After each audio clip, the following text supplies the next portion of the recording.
کیونکہ ایران کے متعلق پہلے بھی میں بارہا یہ کھلم کھلا اقرار کر چکا ہوں کہ مذہبی عقائد سے اختلاف کے باوجود ایرانی قوم اسلام کے معاملے میں منافقت نہیں کرتی. سچی عاشق ہے اسلام کی. ان کا اسلام کا تصور غلط ہو سکتا ہے. یہ تو ہو سکتا ہے کہ شیعہ میں بعض ایسے عقائد کے قائل ہوں جن سے ہم اتفاق نہیں کرتے.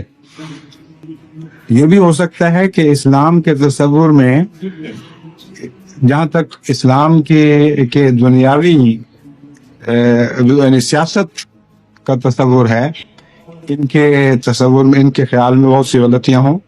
یعنی اسلام کے سیاسی تصور میں ان کے خیال میں غلطیاں ہوں، اور ہیں میرے نزدیک. لیکن جان بوجھ کر اسلام سے غداری کریں یہ ایرانی قوم سے ممکن نہیں ہے. اور ان کی تاریخ بھی خدمت اسلام کے عظیم کارناموں سے روشن ہے. بلکہ جتنی علمی خدمت اسلام کی وسیع تر ایران نے کی ہے، جس کا ایک حصہ روس کے قبضے میں ہے، اس خدمت کو اگر باقی اسلام کی خدمت کے مقابل پر رکھیں تو آپس میں تول کرنا بہت ہی مشکل ہوگا. یہ نہیں کہا جا سکتا کہ ایران کی خدمت کسی طرح دوسری سب خدمتوں سے پیچھے رہ گئی ہے. الحمدللہ کہ ایران نے اپنی توقعات کو پورا کیا، اور باوجود اس کے کہ صدر صدام کی حکومت سے ایرانی حکومت کا شدید اختلاف تھا، 8 سال تک نہایت خوفناک خونی جنگ میں یہ لوگ مبتلا رہے ہیں، اور بہت ہی گہرے شکوے اور صدمے تھے.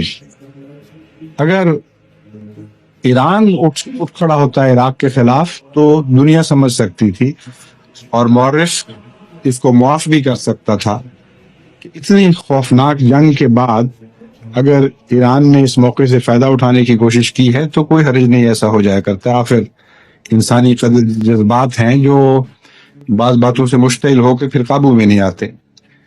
اس وقت انسان گہری سوچوں میں نہیں پڑ سکتا کہ اسلام کے تقاضے کیا ہیں، ملت کے تقاضے کیا ہیں، جذبات میں بہہ جاتا ہے. تو یہ باتیں سوچ کر ایک مورخ کہہ سکتا ہے کہ اس پہلو سے یہ قابل معافی ہے. مگر ایران نے اگرچہ ساتھ شامل ہونے کا تو فیصلہ نہیں کیا، لیکن اس ابتلا میں پوری طرح نیوٹرل رہتے ہوئے عراق کو عراق کی غلطی یاد کرائی اور مغربی طاقتوں کو ان کی غلطی یاد کرائی، گویا کہ انصاف پر قائم رہا. اس پہلو سے ایران کا نام انشاءاللہ اسلام کی تاریخ میں ہمیشہ عزت سے لیا جائے گا.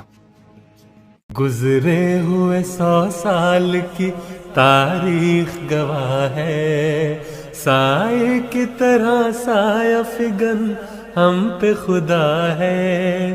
گزرے ہوئے 100 سال کی تاریخ گواہ ہے، سائے کی طرح سایہ فگن ہم پہ خدا ہے.